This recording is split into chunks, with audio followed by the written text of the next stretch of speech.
Madame, Monsieur, bonsoir. La crise iranienne au menu de notre émission ce soir. 500 manifestations touchant une trentaine de provinces. Ce qui se joue aujourd'hui en Iran dépasse la rue, dépasse même la colère. Ce n'est plus seulement un peuple qui proteste contre la faim, c'est un pays qui semble questionner son propre avenir. Depuis 2 semaines maintenant, l'Iran vit à huis clos. Internet coupé, hôpitaux saturés, familles réduites au silence. Le régime parle de terrorisme, les manifestants parlent, eux, de dignité. Entre les deux, il y a une génération qui n'a plus peur. L'histoire iranienne est d'ailleurs faite de sursauts. 1979, 2009, 2022. Mais cette fois, quelque chose est différent. La colère n'a plus de centre, elle est partout.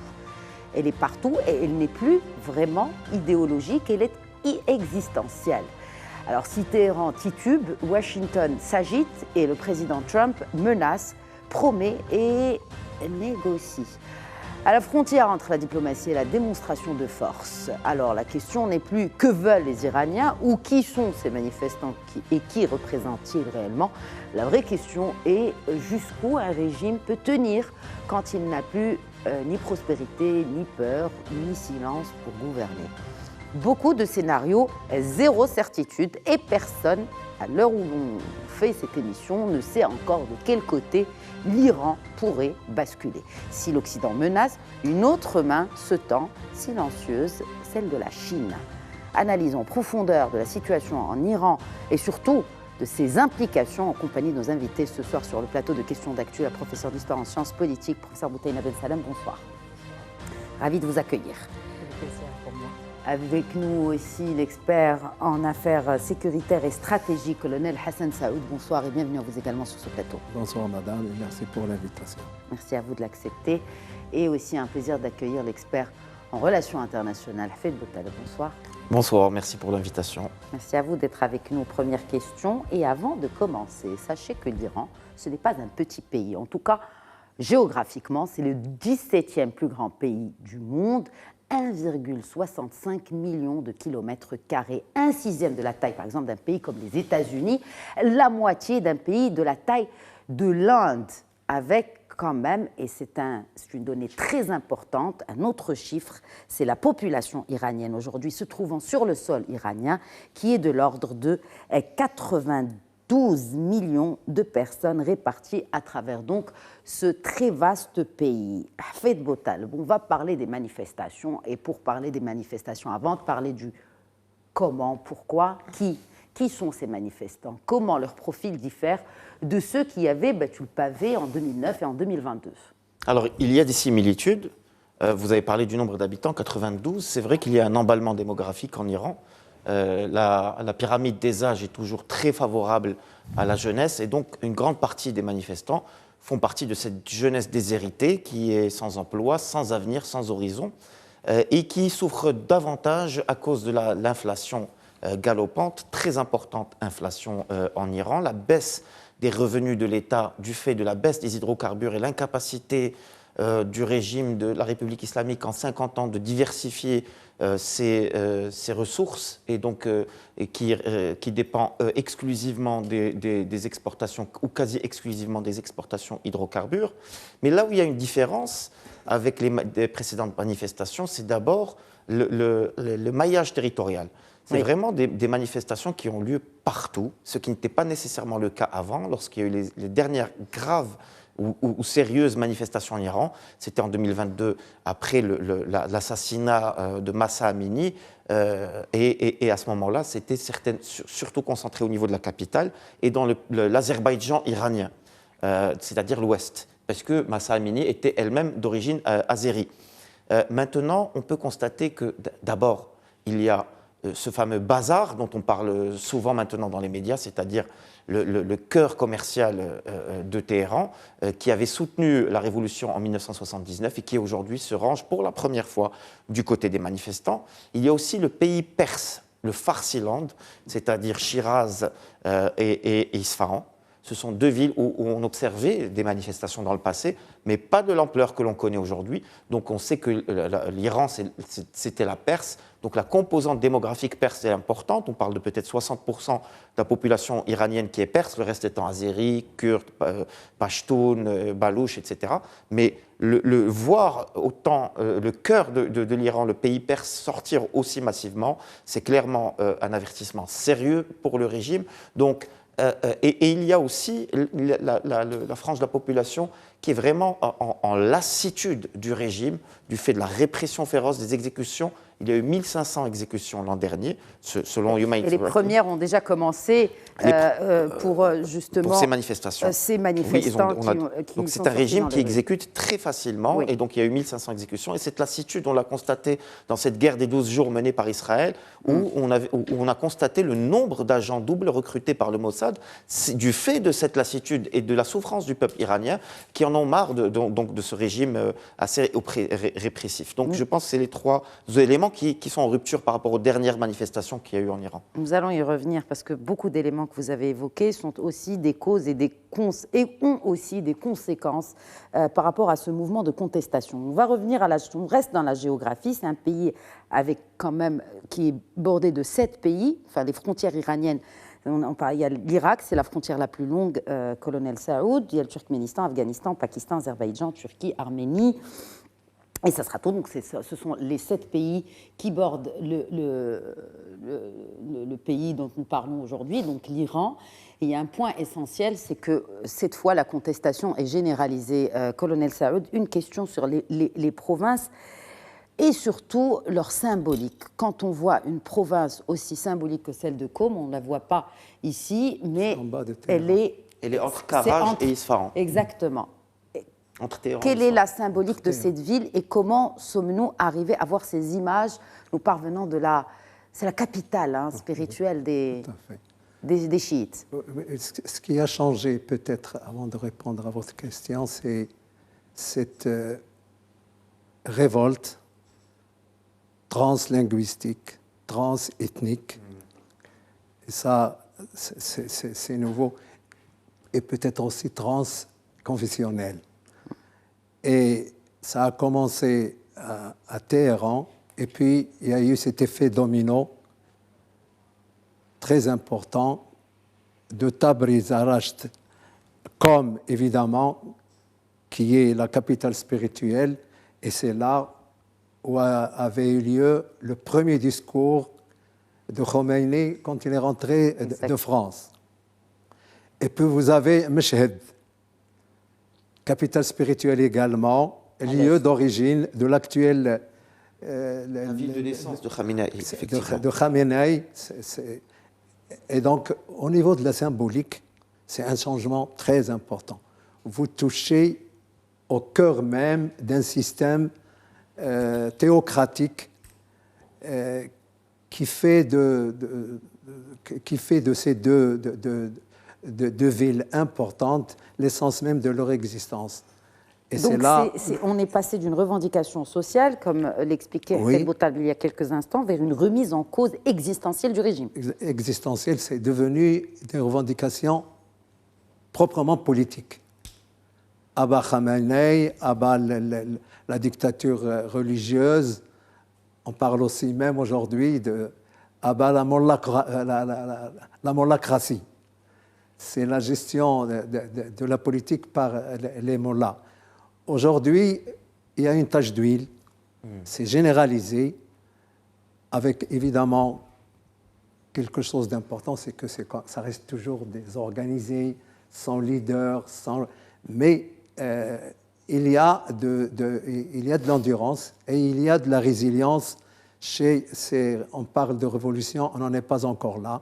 C'est une révolte sur fond économique, social, etc., qui s'est transformée en évidemment, révolte populaire. Combien ça va durer? Par le passé, on a eu même, après la mort de Massa, une année. Hein, c'est quand même très important. On verra. Mais il y a quand même une militarisation du traitement des manifestations. Comment elle transforme même la nature du pouvoir en Iran, colonel Saoud? Vous savez pourquoi cette théocratie a innové? il y a eu une armée classique, mais les ayatollahs ont créé une armée idéologique. Idéologique, c'est les pasdarans, les gardiens de la révolution, avec la branche des Bassidji, les Mokhabarat et tout ça. Et on est arrivé, par exemple, les pasdarans, c'est une force économique importante, 40% de l'économie de l'Iran dans tous les secteurs de la vie économique. Et, conséquence, on a créé une oligarchie à l'intérieur de ces institutions. Et donc, ce sont ces gens-là qui défendent âprement un régime, même quand il est aux abois. Nous attendrons la suite des événements. Il faut parler aussi du soutien international. À qui ? À ces révoltes-là, qui sont pacifiques du reste, même s'il y a évidemment des incendies d'institutions, des incendies de mosquées, etc. Mais ça reste toujours, il n'y a pas d'armes. Contrairement à la réaction de cette mollacratie, il y a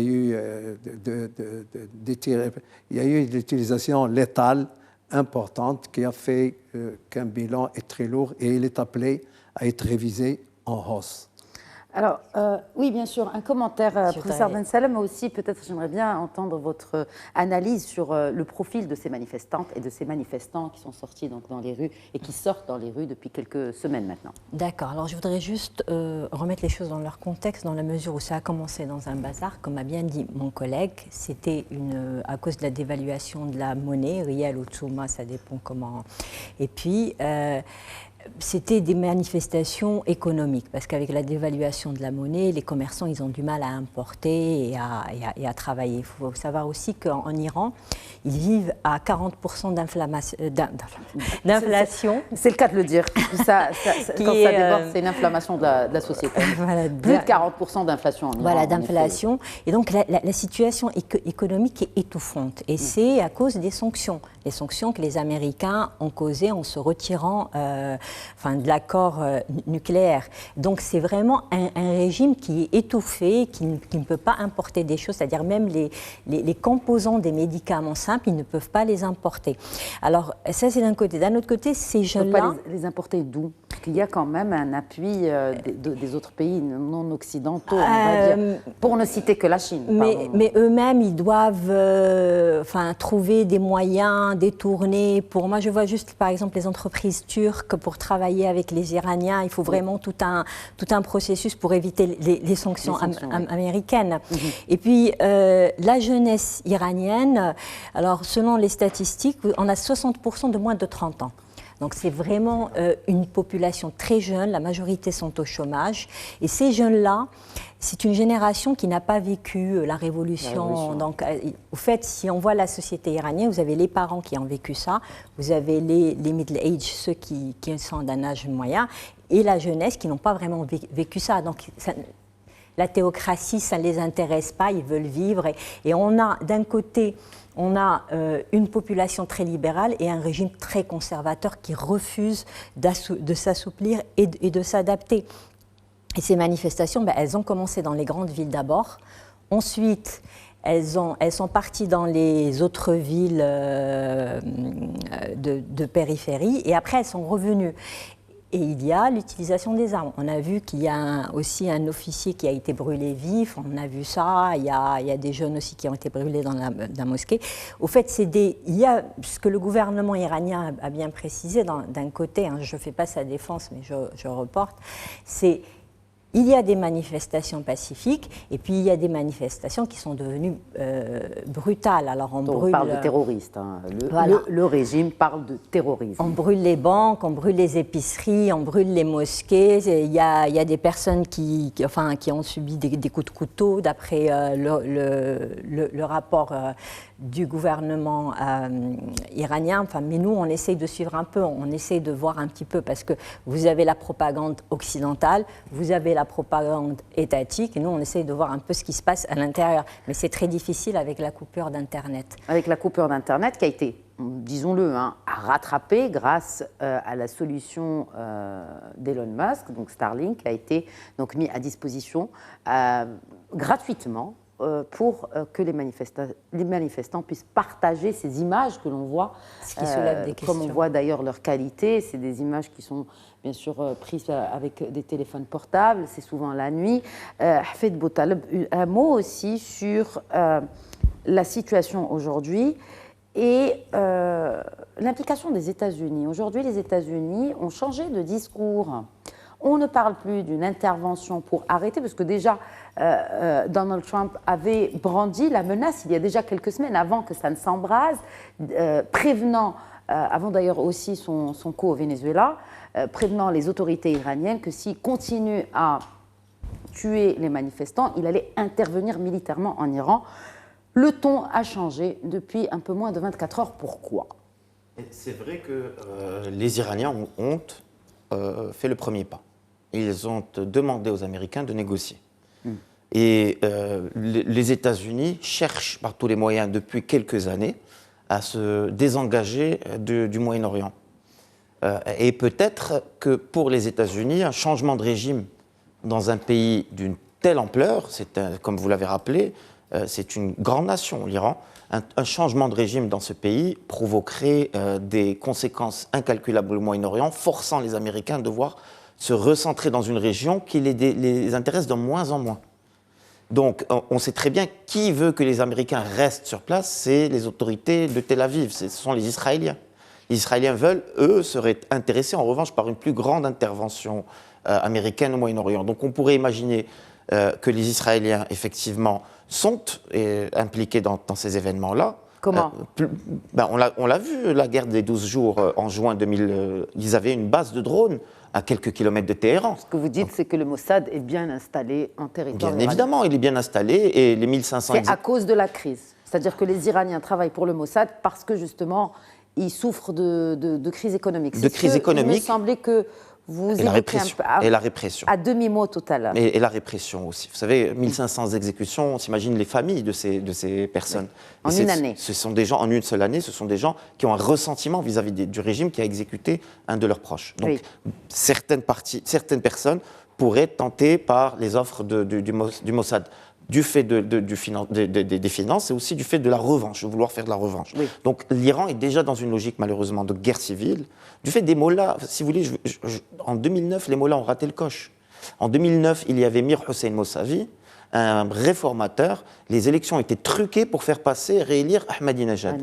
À partir du moment où les conservateurs, les faucons du régime ont échoué à introduire les colombes du régime et à construire de concert pour l'avenir, ils ont musclé, radicalisé le régime, et ce n'est qu'une question de temps pour que le peuple allait sortir. Et d'ailleurs, depuis 2009... Quand vous dites le peuple allait sortir, qui est ce peuple qui est sorti ? Que représentent ces manifestants ? Quand on parle d'une population de 92 millions de personnes, qui sont ces manifestants ? Est-ce qu'on parle d'urbain ? Est-ce qu'on parle de rural ? Que représente le monde rural par rapport à l'urbain dans un pays comme l'Iran, par exemple ? Qui est aujourd'hui, qui soutient le régime aujourd'hui ? Alors, justement, c'est les mollahs. Donc, la mollacratie, c'est le clergé religieux chiite qui n'existe pas chez les sunnites. Ici au Maroc, par exemple, nous sommes sunnites, nous ne connaissons pas la notion de clergé. Chez les Perses, chez les Iraniens plutôt, il y a un clergé. Ce clergé est... Tous les chiites. Voilà, tous les chiites, effectivement, ils ont un clergé. Ce clergé a la particularité d'être présent partout sur le territoire. De la plus petite localité, petit village, jusqu'à la plus grande ville, partout on trouve des représentants du clergé. Ce sont eux la première ossature du régime. Eux et leurs proches, bien évidemment. Ils constituent le premier cercle autour du pouvoir. Et ensuite viennent les fonctionnaires, les militaires, et ainsi de suite. Bien sûr, le premier cercle large, je ne parle pas du pouvoir au sens propre autour de Ali Khamenei, ça c'est autre chose. Donc, ce sont eux les premiers supporters du régime, et là-dessus, si vous voyez bien cette main tendue vis-à-vis des États-Unis, c'est surtout pour apaiser la situation et consolider la base, parce que comme l'a rappelé le colonel Saoud, le fait qu'il y ait des manifestations à Qom démontre que même au sein du clergé chiite, il y a quand même aujourd'hui des doutes sur la capacité du régime à gouverner dans une situation économique aussi tendue, et surtout, le lendemain post-Khamenei, il faut rappeler que Khamenei a quand même 88 ans, et qu'il y a une crise de succession puisqu'il est malade.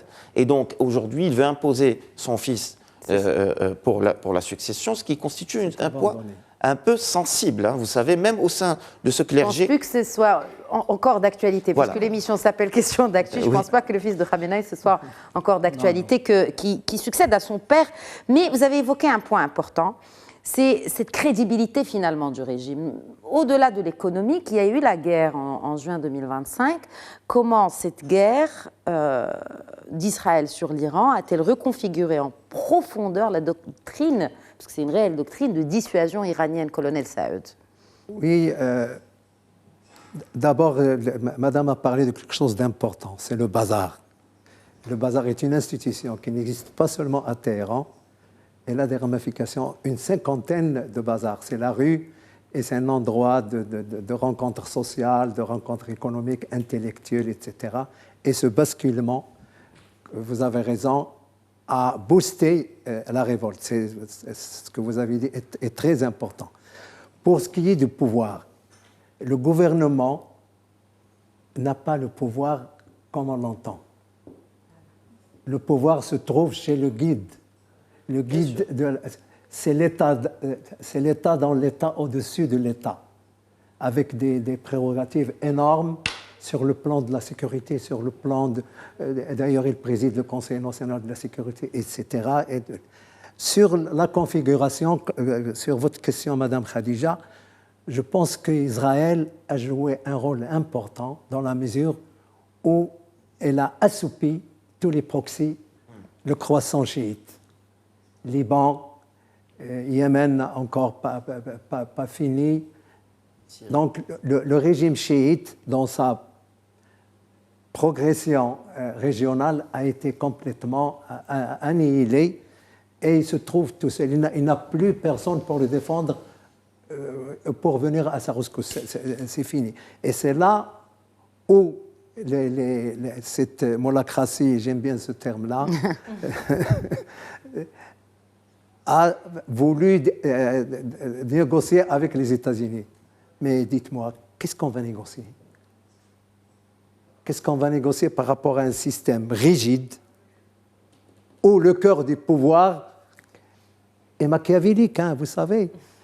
Bon, ce ne serait pas la première fois que les États-Unis interviendraient. Pourquoi le cas de l'Iran est différent? Je reformule ma question. On en parlait tout à l'heure en dressant juste les chiffres essentiels pour décrire un pays. On parle quand même d'un pays d'1,6 million de kilomètres carrés. Oui. Donc, est-ce que finalement, ces menaces d'intervention militaire des États-Unis étaient-elles fondées ou c'était juste finalement aussi de la poudre aux yeux? Vous avez raison, c'est toujours la guerre informationnelle, elle fait partie de la guerre. Oui. Et les menaces sont là. Des plans de la planification est en cours. Les scénarios sont presque finis sur les modalités d'intervention, sauf que ce qui est clair, c'est qu'il n'y aura pas de troupes au sol. Il peut y avoir des frappes, mais pas de troupes au sol. Pourquoi? Parce que le scénario catastrophique de 1980, où on a été libéré on a voulu libérer les diplomates, ça a été une catastrophe et c'est resté comme une opération de triste mémoire et donc on a clarifié. Mais pour vous expliquer comment les renseignements parlent, il y aura de la guerre électronique. On va essayer d'aveugler les systèmes, on va essayer de perturber et certainement on va attaquer le cœur du commandement et puis les ressources humaines stratégiques. Ça laissera des traces. Hein? Ils sont importants quand même. Évidemment. En nombre, évidemment. du moins. On assisterait peut-être, la décision n'est pas encore prise, à une guerre d'attrition qui va cibler des dispositifs importants, institutionnels, structurels, mais surtout au niveau de la tête des Pasdaran, des Bassidji, etc. Je pense que, en tout cas, ça sera fini peut-être aujourd'hui ou demain, mais on tâchera de voir, mais ils ne peuvent pas le faire sans l'aide d'Israël. Alors justement, comment le retour du vocabulaire de guerre imposée peut agir aussi sur l'imaginaire collectif iranien? Professeur Ben Salem, je sais que vous voulez réagir d'abord aux propos du colonel et de Si Botaleb. Oui, au fait, je rejoins bien ce qu'a dit Monsieur le colonel sur le pouvoir du président. En Iran, il n'a pas le pouvoir de changer les choses. Parce que quelle que soit la politique qu'il va faire, il y a un veto qui va venir. Ceux qui contrôlent vraiment, c'est les mollahs. Oui. Il y a un double système qui fait que vous avez des réformistes qui viennent, mais même quand ils viennent, je me rappelle Khatami, quand il est venu, il avait promis vraiment un changement radical, il n'a rien pu faire. Oui. Et il a dû subir une propagande aussi parce qu'on l'a accusé de faire une contre-révolution. C'est-à-dire qu'il y a ça. Il ne faut pas oublier aussi que ce pouvoir-là, il est lié à une certaine population par la force religieuse. Il y a une certaine approche de la religion qui fait que le mollah dans la religion chiite, il a vraiment un pouvoir qu'on ne retrouve pas chez les sunnites. Ça, c'est d'un autre côté. C'est pour ça qu'on a eu des manifestants pro-régime depuis 24 heures maintenant. Voilà, il y a des manifestations. C'est-à-dire, il y a des manifestations qui... Bon, mais de toute façon, ils sont sortis ici aussi. Ici et là, il y a de la manip, de toute façon, oui. Et il y a autre chose aussi qu'il faut bien garder à l'esprit, c'est qu'il y a plus de 10 communautés ethniques, plus de 10 communautés ethniques, mais les 10 sont les plus importantes en Iran. Ces communautés-là, l'Iran n'a pas fait vraiment une politique inclusive. Bon, elle a commencé, mais la guerre avec Israël a un petit peu stoppé les choses, elle a poussé à revoir ses calculs. Mais même si le régime il a perdu sa légitimité, même si c'est un régime qui opprime sa population, les racines de la crise, c'est des racines économiques externes. Il ne peut pas traiter le problème de la crise parce que comment il va faire? Il faut qu'il trouve une solution aux sanctions. C'est pour ça qu'il a voulu négocier. Il faut savoir que les Iraniens aussi, toutes les personnes qui travaillent dans le ministère des Affaires étrangères, c'est des personnes qui sont extrêmement compétentes, qui ont une carrière derrière eux, moi, je lis leur biographie et je vois un petit peu, c'est vraiment des... Et le ministre des Affaires étrangères maintenant, c'est un grand négociateur. D'ailleurs, il a ce qu'on appelle la stratégie du temps. Pour lui, il faut qu'il gagne du temps et qu'il avance. Alors, dire que c'est tout à fait... qu'il n'y a pas il y a quand même une interférence étrangère. D'ailleurs, si on voit la presse israélienne, ils le disent ouvertement. Oui. Qu'ils sont en train d'activer. Les Américains aussi l'ont dit ouvertement, mais il faut voir la grande image. L'Iran, c'est un grand pays. S'il est éclaté, parce qu'il y a un plan israélien qui a été soulevé dans la presse d'Israël de le partager en 4 régions ou 3, s'il est éclaté, qu'est-ce qui va arriver au Middle East? Vous allez vous retrouver avec une force hégémonique qui est Israël, qui ne respecte pas du tout le droit international, qui en l'espace d'une année attaque le Liban, la Syrie, Qatar, où elle peut partir où elle veut, elle est arrivée jusqu'en Tunisie. Et puis, il ne faut pas oublier que si on éclate comme ça un pays, vous aurez la famine, vous aurez la guerre civile, vous aurez des horreurs. Et c'était ce qui s'était passé en 1941. En 1941, les Anglais ont intervenu avec les Russes pour enlever le Shah, pour pouvoir avoir des provisions en pétrole et assurer la ligne. Et il y a eu de la famine, il y a eu de la guerre civile. Et il faut savoir aussi que l'Iran fait face à un grand problème d'eau. Oui. Vraiment, oui. C'est une situation qui est... Et l'eau est considérée comme un atout stratégique dans la... Bien sûr. Donc c'est vraiment... Ils vivent une situation difficile. Ils ont toujours en leur main le pouvoir de la répression. Ils ont raté beaucoup d'occasions dans l'histoire pour s'ouvrir, parce qu'ils ne veulent pas s'ouvrir. Et ils sont construits dans une certaine logique. Mais là, on voit qu'ils sont à bout de souffle. Mais est-ce qu'ils vont partir rapidement? Je ne crois pas. Je pense que ça serait... C'est-à-dire le changement de régime, en gros, ce ne serait pas dans l'immédiat. Ça ne sera pas facile, oui. L'affaiblir, beaucoup de problèmes, mais ça sera beaucoup plus lent. Que pourraient négocier les Américains avec les Iraniens? Parce que là, on est vraiment dans un scénario assez particulier. Vous savez, les Américains, quand je reviens à l'histoire, ils ont toujours taper dans les affaires iraniennes. C'était avec Mossadegh au début, ensuite en encourageant l'Irak contre les Iraniens. Ils ont fait une erreur stratégique en détruisant l'Irak parce qu'ils ont donné cette force à l'Iran après.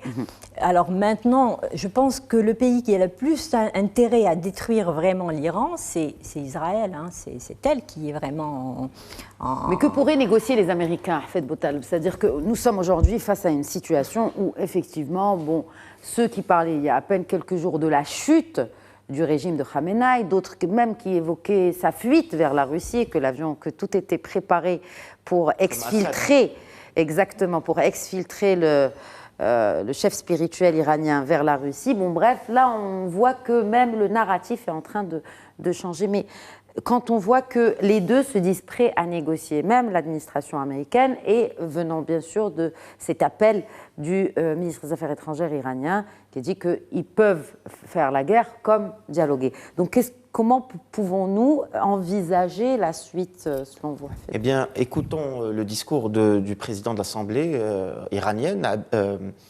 Ali Ghalibaf, Baqir Ghalibaf, qui a menacé de frapper tous les intérêts américains dans la région. Mais c'est pas... Est-ce qu'ils nous ont les moyens? Attention. Mais Non, parce que il faut se rappeler encore de juin 2025. Oui. Est-ce qu'Israël, avec l'aide américaine, Évidemment. ont réussi mais les Iraniens ont pilonné Israël. Iranienne que vaut-elle aujourd'hui? Les Iraniens ont bien pilonné Israël, on s'en souvient. Même si avec les Américains. Avec les Américains. Il faut pas. Non, les Iraniens ont pilonné Israël. Israël, voilà. oui, bien sûr, pardon. Ils ont bien pilonné Israël, donc ils ont toujours des capacités balistiques. Sauf que là, ils menacent directement tous les intérêts américains dans la région, c'est-à-dire ce qu'ils menacent, c'est d'embraser la région. C'est-à-dire, si nous devons couler, on ne coulera pas seul. Voilà ce que disent les Iraniens. Oui. Et c'est-à-dire les bases américaines en Arabie Saoudite, au Qatar, même les intérêts aux Émirats. Là-dessus, il y a une escalade verbale claire, mais qui n'est pas menée par Ali Khamenei, parce qu'Ali Khamenei se garde bien de tomber dans le scénario de Maduro et de provoquer directement Donald Trump, ce qui pousserait Donald Trump à aller faire, encore une fois, une action irréfléchie, irrationnelle, comme il aime les faire, quoique ce qui s'est passé au Venezuela n'était pas si irréfléchi, si irrationnel. Mais les Iraniens ont peur d'une réaction irréfléchie, irrationnelle de Donald Trump, donc c'est pour ça qu'ils ont fait parler aux dirigeants de second plan, et cette menace de Ghalibaf n'est pas tombée dans l'oreille d'un sourd. Je crois que les Américains, à quelques mois des élections de midterm, n'ont pas envie de voir un embrasement généralisé au Moyen-Orient, surtout qu'il y a 3 pays, vous parliez, professeur, des menaces de démantèlement de l'Iran, mais il y a 3 autres pays sur lesquels les menaces de démantèlement pèsent lourdement. C'est le Soudan, avec une possible sécession de l'ouest du Darfour. C'est le Yémen aussi, avec la possible éclatement du Yémen entre le sud et le nord, comme on le connaissait au moment de la guerre froide. Et puis la Somalie, avec cette reconnaissance unilatérale israélienne du Somaliland, qui pourrait faire éclater aussi la Somalie. 3 pays, donc, membres de la Ligue arabe. Et là-dessus, il y aurait des frilosités, je pense, même au sein de certains pays arabes, comme l'Arabie Saoudite, par exemple, qui sont en paix, ou plutôt en trêve avec l'Iran. Donc, à quelques mois de ces midterms, je pense que Donald Trump n'a pas intérêt à un embrasement généralisé au Moyen-Orient qui pousserait nécessairement les Américains à revenir sur ce théâtre d'opération duquel ils s'y engagent. Ils ont publié en décembre 2025 le National Strategy, dans laquelle c'est la politique du Western Hemisphere. D'ailleurs, le Maroc, soit dit en passant, fait partie de cette Western Hemisphere. C'est la seule partie à peu près d'Afrique qui en fait partie, avec la Mauritanie. Et donc, il y a à côté l'Europe de l'Ouest et bien évidemment tout le continent américain, mais pas le Moyen-Orient. Et donc, ils ont une stratégie claire. Ils n'ont pas envie de ralentir cette stratégie. Vous savez, un mandat ne dure que 4 ans. Il y a quelques mois pour des élections de midterm. Si elles sont mal menées, Donald Trump perdra une bonne partie de ses pouvoirs. Et c'est ça la carte que les Iraniens ont aujourd'hui. C'est pour ça que je me joins au professeur Ben Salem pour dire que peut-être un changement de régime, c'est trop tôt parce que ce n'est pas dans les intérêts des États-Unis d'Amérique tout de suite.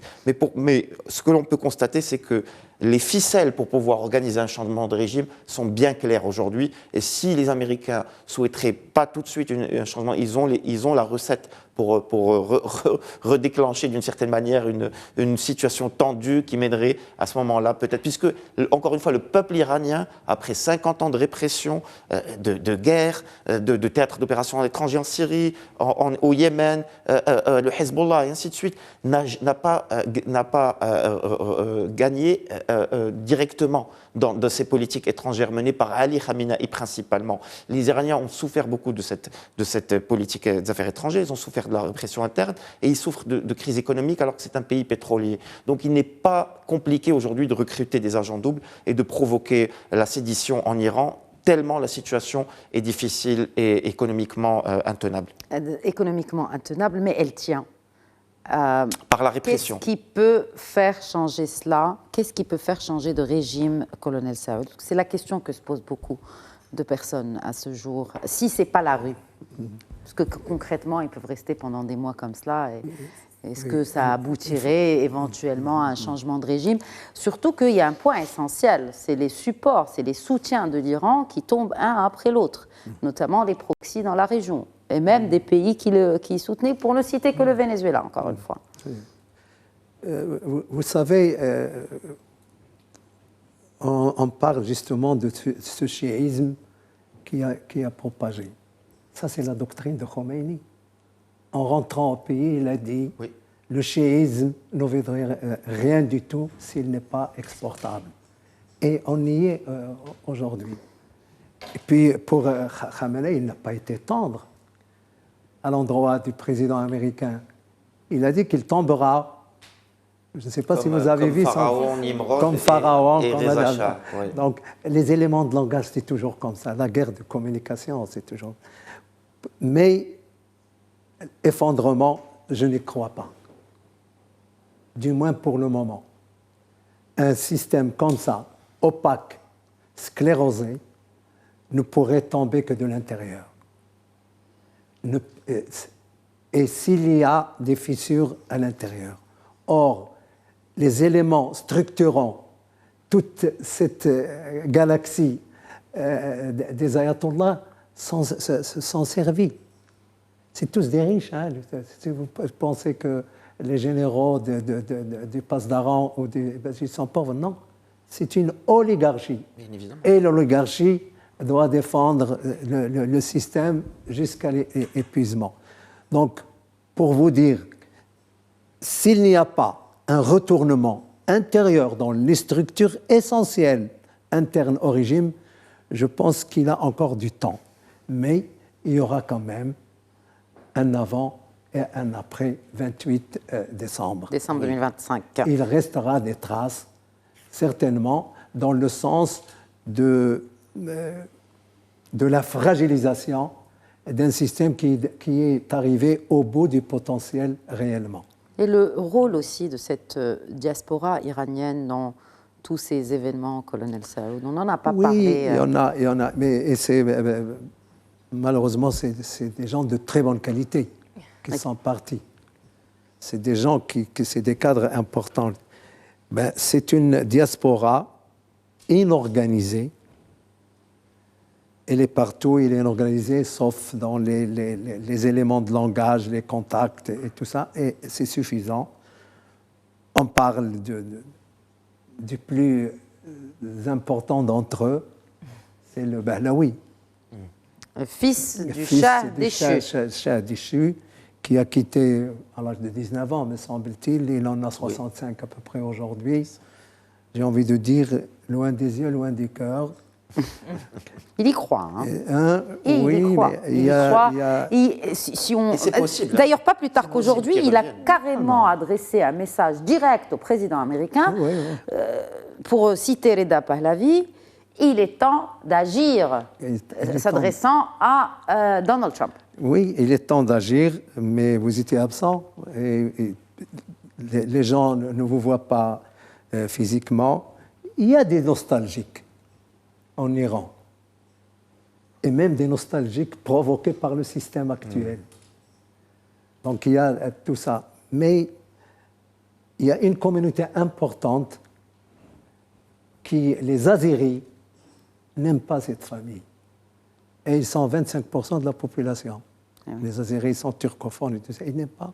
Et ils n'ont jamais pardonné la rencontre avec le Premier ministre d'Israël,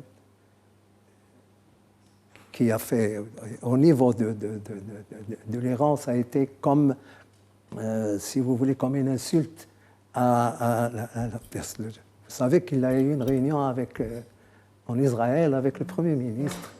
Et ça n'a pas été. Donc, je dirais que... Avec Netanyahou. Hein? Avec Benjamin Netanyahou. Oui, avec Benjamin Netanyahou. Il y a un gendre aussi. Et puis, les Américains, ils vont mollo-mollo. Ils n'ont jamais dit. Et vous savez, le président américain, plus franc que lui, je n'en connais pas. Il n'a pas pipé un mot sur ce monsieur. Donc, gardons-nous Il a de... dit qu'il ne le prend pas au sérieux. Voilà.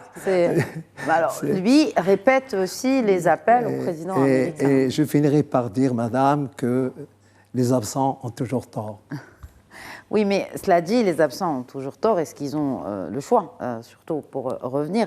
Et parlons aussi des scénarios possibles.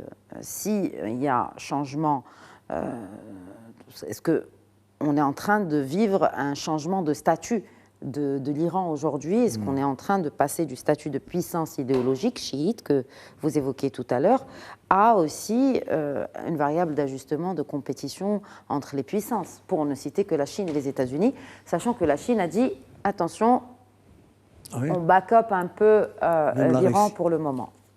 Professeur Ben Salem. Oui, de toute façon, je voudrais juste revenir rapidement à la famille du Shah. Oui. La période du Shah n'a pas été très brillante aussi. Hein. Il y a Économiquement. eu économiquement et même Bien politiquement, Oui, avec oui, la oui, Savak, il y a eu beaucoup d'oppression. C'est vrai qu'il a introduit des réformes, mais il a aussi commis beaucoup d'oppression. Et puis, c'est une famille qui est venue avec un coup d'État sur les Qajarites. Donc c'est vraiment pas une... Je dirais pas qu'il s'enracine vraiment dans une profondeur historique. Donc ça c'est un problème. En plus c'est un monsieur qui n'a rien fait pendant des années, sauf parler quand il y a une crise. Oui. Et puis vous ne pouvez jamais appeler des ennemis de votre pays à libérer votre pays. Je veux dire, dans une certaine logique, c'est inacceptable. C'est vrai que le régime iranien est un régime qui opprime, qui ne veut pas faire un changement. D'ailleurs, c'est pour ça qu'il y a la crise. Chaque fois qu'il y a une crise sociale, il fait un changement, mais juste un petit changement. Alors le voile n'est plus aussi sévère qu'avant, mais il n'y a pas un changement structurel. Et tout à l'heure, mon collègue, il a bien parlé des gardiens de la Révolution. Ils sont très très puissants, plus puissants que les Artèches qui sont là, enfin qui est l'armée traditionnelle, surtout qu'ils s'occupent de la sécurité, qui s'occupent surtout de la sécurité interne. Donc il y a vraiment au sein du régime, d'ailleurs il a bien utilisé un mot sclérosé, c'est vraiment un régime qui est solide, mais qui n'arrive pas à s'adapter, qui n'arrive pas à s'ouvrir, parce que son essence c'est quoi? C'est la révolution. C'est mon ennemi, c'est Israël et les États-Unis, et c'est l'oppression. Il ne connaît que ça. Mais maintenant, il est vraiment face à voilà, une réalité historique où il s'adapte, où ils vont vraiment subir un effondrement. Mais un effondrement interne serait plus important qu'un effondrement qui vient d'extérieur. Israël a toujours fait une campagne pour pouvoir attaquer l'Iran. Comme elle l'a fait pour l'Irak, c'était après la guerre d'Irak, le Benjamin Netanyahou est parti aux États-Unis pour demander le bombardement de l'Iran. Les États-Unis ont toujours refusé. C'est vrai que pour Trump, il ne veut pas s'engager vraiment dans une guerre qui sera coûteuse, mais il aimerait bien avoir des concessions de la part du régime, et c'est pour ça qu'il y a aussi cette propagande et puis ces menaces qui arrivent. Mais la chute de l'Iran, elle remettra en question beaucoup de choses dans la géopolitique de la région. Il y a la Turquie aussi, elle est sur la ligne de mire. Il y a la Russie qui travaille avec l'Iran, il y a la Chine, donc c'est vraiment pas dans l'intérêt des pays avoisinants d'avoir un Iran éclaté ou un Iran trop affaibli. Même les Américains. Oui, n'ont pas effectivement. intérêt. Ouais. Oui, Exactement. il Même a les bien États-Unis raison. n'ont pas intérêt. Alors, quel impact maintenant, pour finir cette émission, un tour de table, quel impact sur les alliés de l'Iran, cette instabilité actuelle? Mais il ne reste plus d'alliés de l'Iran. Bon, il y a le Hezbollah qui est en pleine démilitarisation. Et il y a le chiisme en Irak, mais qui s'est bien distancé considérablement de l'Iran. Maintenant, il y a un chiisme irakien bien organisé. Et il y a une identité irakienne nationale très assumée, bien renforcée après cet épisode tragique que l'Irak a connu. Donc l'Iran est véritablement isolé. Et il a... Alors, on parlait des proxys. L'Iran n'a quasiment plus de proxys, mais il y a des alliés, c'est la Russie et la Chine. Je pense que c'est au Je niveau parlais plutôt des alliés, pas Voilà, les voilà. proxys, on les a évoqués un peu plus tôt, mais plutôt les oui. alliés de... Ben, c'est véritablement, je de pense, l'Iran. la Russie qui refuserait énergiquement un changement de régime, parce que les Russes n'ont pas intérêt à, dans leurs négociations, parce qu'on sait qu'il y a une lente négociation en cours avec les Américains, à d'une certaine manière échanger les positions sur l'Ukraine qui ont été acquises par le sang de l'armée russe contre l'abandon de toutes leurs positions stratégiques sur la planète. Ce serait un deal très défavorable à Moscou. Et on a vu que les alliés russes sont quasiment tous en difficulté, en commençant par nos voisins du Mali, où des colonnes djihadistes menacent la capitale, jusqu'au Venezuela, où le président a été cueilli quelques jours après sa discussion téléphonique avec Vladimir Poutine. Assad qui saute du jour au lendemain, ça a pris 2 semaines, la Syrie, pourtant alliée indéfectible de la Russie, est partie du jour au lendemain. Donc les Russes, je pense, n'accepteraient pas que ce jeu de domino quasiment qui est exclusif, ciblant quasiment exclusivement leurs alliés, puisse continuer. Donc ils vont tout faire pour effectivement renforcer le pouvoir de Khamenei et peut-être le pousser à envisager des réformes pour que les prochaines élections puissent donner plus de pouvoir à un président réformiste élu, même si c'est Massoud Pezeshkian est un réformiste, mais le réformisme en Iran a été vidé de sa substance depuis l'opération de répression en 2009 contre Mir Hossein Mousavi et, vous l'avez mentionné, Mohamed Khatami. Donc ce sont 2 figures du régime qui ont été mises en minorité parce qu'elles appelaient à réformer. Encore une fois, c'est cette inaptitude du régime à pouvoir se réinventer et la baisse du prix du pétrole, disons-le, depuis quelques années maintenant, qui pousse à cette difficulté en Iran. Mais je pense encore une fois que s'il y a un allié qui refuserait que ce régime s'effondre, ce sera Vladimir Poutine à Moscou.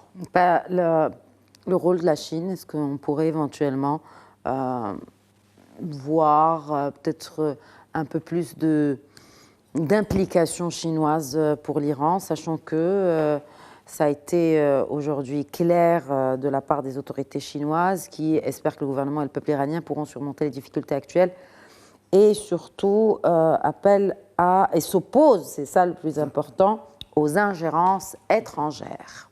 Oui, comme vous venez de le dire, la Chine et la Russie se sont exprimées sur l'attitude des États-Unis par rapport à l'Iran.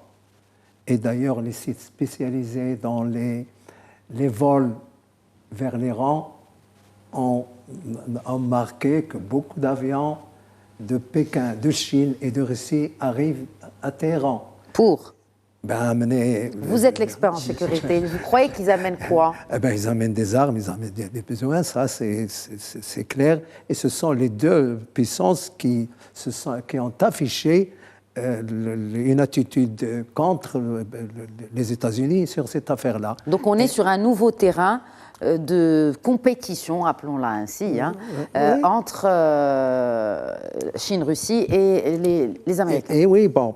l'Iran, ce serait pas une première, mais en tout cas... N'oubliez pas, madame, qu'on vient de vivre l'épisode du Venezuela. Oui. Et c'est ces mêmes pays qui ont dénoncé ça. Et donc, nous sommes dans un jeu politique sombre, complexe, et dans lequel on n'arrive pas à déchiffrer les vrais indicateurs. Et c'est ça, malheureusement, on commence le 2026 avec ce brouillard stratégique qui est difficilement déchiffrable. Oui. Alors, autre réaction des Européens qui envisagent de nouvelles sanctions contre l'Iran. Professeur Ben Salem. Je pense que les Européens, c'est vraiment, malheureusement pour eux, c'est une force économique, mais leur voix ne compte pas. Un nain géopolitique. Voilà, ils n'arrivent pas du tout. Ça n'engage que vous. Oui, ça n'engage que vous. C'est malheureusement vrai. Ouais. Ils n'arrivent pas du tout à s'imposer ni à avoir une position qui est tout à fait de médiateur. Donc, vraiment, c'est C'est des paroles. Voilà, c'est des Voilà, il faut le paroles. dire. Oui. On a vu ce qu'ils ont fait avec le Venezuela. Au début, ils ont dit bravo. Après, ils se sont rendus compte qu'il y a un problème de Groenland. Et puis partout, ils ont fait marche arrière. Au début, ils ne voulaient pas parler avec Poutine. Maintenant, ils disent non, il faut parler avec Poutine. C'est-à-dire qu'il y a vraiment beaucoup d'erreurs d'approche géopolitique et géostratégique de leur part. Par contre, je rejoins bien mes collègues dans la mesure où l'Iran fait partie de la sphère d'influence de la Chine et de la Russie. Oui. Et maintenant, on part vers un monde de sphère d'influence. Les Américains avec l'Amérique latine comme leur background, les Chinois avec la Chine, la Russie. Mais là, on voit les Chinois maintenant qui vont au-delà de leur zone géographique, c'est-à-dire la zone d'influence des Chinois, dépassent leur zone d'influence classique, j'ai envie de dire. C'est-à-dire, c'est pour ça que je posais la question tout à l'heure au colonel Saoud sur cette question de présence même chinoise en Iran. Et comme aussi, c'est-à-dire on est en train de délimiter un peu la zone non plus d'influence, mais aussi d'action. Oui, mais il y a aussi le pétrole qui passe par le détroit. d'Ormuz. Oui, ça c'est très important. Il y a aussi le commerce avec les Iraniens. Il y a l'énergie aussi que leur donne l'Iran. Et la Chine et la Russie, ils veulent un monde d'équilibre. Ils ne veulent pas un monde où ils sont déséquilibrés et tout seuls face aux États-Unis. Donc eux-mêmes, ils cherchent à renforcer un certain équilibre pour pouvoir assurer une croissance. Donc ça, c'est aussi un grand problème pour eux. La Chine investit en Amérique latine. Oui, notamment au Venezuela, c'est le premier investisseur au Venezuela. Et le premier débouché du pétrole vénézuélien, c'est la Chine. Bon, ça ne représente pas beaucoup pour, entre autres, la vétusté des installations pétrolières au Venezuela. Mais la question, parce que c'est ce qui a commencé, c'est le peuple dans tout ça. Le peuple iranien. Mais oui. C'est un peuple qui a beaucoup souffert, hein, il faut le dire. Il a souffert sous le Shah, il a souffert sous la révolution iranienne. Et puisque beaucoup de gens ne savent pas, c'est que quand il y avait la révolution iranienne, il n'y avait pas que les mollahs, il y avait aussi des intellectuels qui les ont rejoints. Mais après, les mollahs se sont accaparés le pouvoir, et puis il y a eu des réfugiés, et donc il y a eu des années d'oppression. Et c'est, comme je l'ai bien dit tout à l'heure, c'est un peuple très libéral, il y a beaucoup d'artistes, beaucoup de très intellectuels, et puis ils veulent vivre une vie décente, et les sanctions économiques ne leur permettent pas cela, d'où la crise. Mais il faut savoir que le pouvoir iranien n'a pas les clés de la crise, parce qu'il n'a pas les clés des sanctions, sauf négociation, s'il accepte de faire des concessions pour les États-Unis. Parce que penser que les États-Unis, Israël ou n'importe quel pays cherche la démocratie en Iran, c'est pas la vérité. Hein. Les pays n'ont naïf, pas... on va dire. Voilà. pour ne pas dire autre chose. Merci beaucoup. Merci, professeur Boutaina Ben Salem. Merci à vous. Merci à vous aussi, Hafed Boutalbé, à vous, colonel Hassan Saoud. Merci d'avoir enrichi notre discussion ce soir sur la situation en Iran. En tout cas, c'est une situation que nous suivons, bien sûr, dans nos différents rendez-vous de l'information sur Média TV, ainsi que toute l'actualité qui concerne le monde et surtout notre région. Merci à vous pour votre fidélité à cette émission. Très, très bonne soirée à tous.